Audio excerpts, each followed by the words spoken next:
La petite fille marche seule dans une forêt. Le temps se dédouble.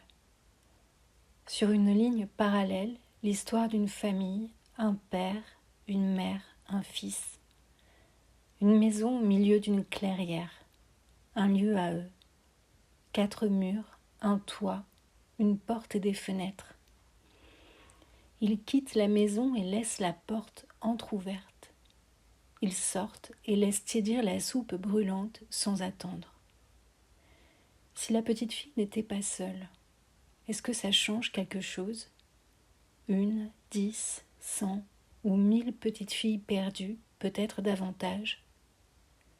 1000 petites filles abandonnées à un mauvais éveil, leurs vêtements froissés, déchirés, rassemblent leurs affaires ou les découvrent un soir sur le trottoir, la serrure changée et en main une clé inutile.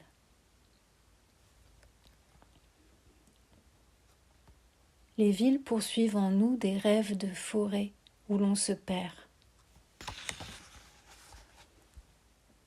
Les petites filles errent dans la forêt. Peut-être la forêt les sauve-t-elle ? Lorsqu'elles disparaissent, quelqu'un les surnomme les traînes bruyères. C'est ainsi que l'on nomme celles qui ont bu le sirop des chemins et en ont pris le goût. Puis chacun rentre chez soi, referme sa porte pour la nuit, et lorsque le jour se lève, personne ne se soucie de leur absence. On a oublié le jour où elles sont nées, la manière dont on les appelait, jusqu'aux chambres qu'elles occupaient.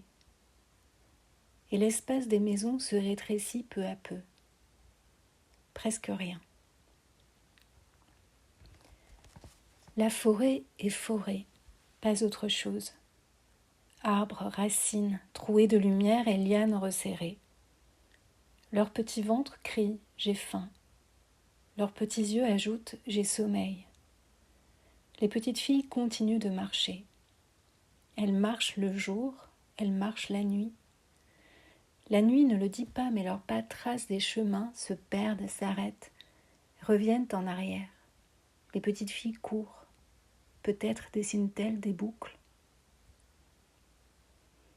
Les courbes se répètent et crayonnent des chevelures dorées d'herbes sèches sous le couvert des arbres.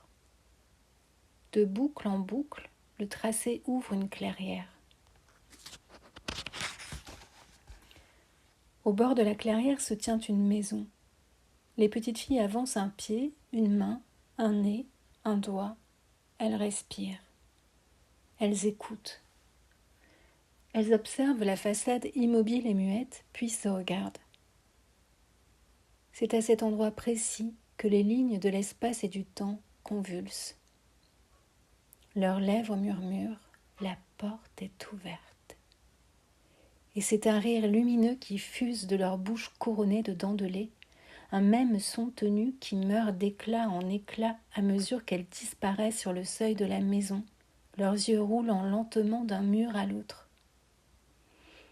Les yeux des petites filles roulent sur la table. Elles penchent la tête sur le côté et le temps s'étire. Elles sont encore plus que murmures. Elles chuchotent et leurs lèvres s'agitent.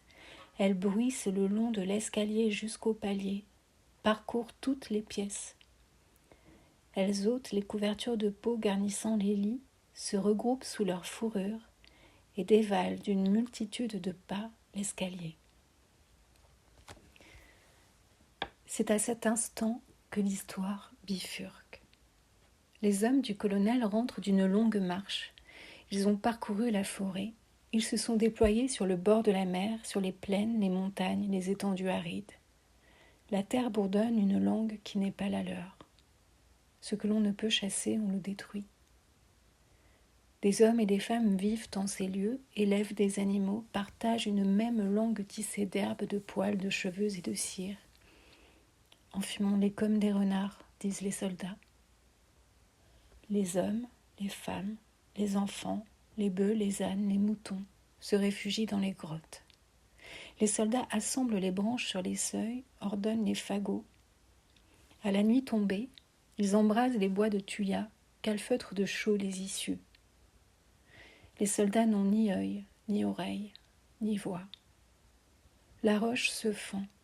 L'odeur de soufre et les fumées âcres recouvrent les appels et les pleurs. Au lever du jour, une montagne de cendres et le silence.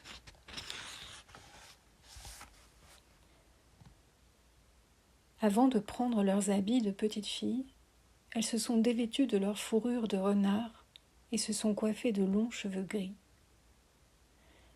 Lorsque les hommes ont cessé de poursuivre et de tuer celles qui cherchaient encore à se protéger sous la nuit, elles ont revêtu leur visage d'enfant.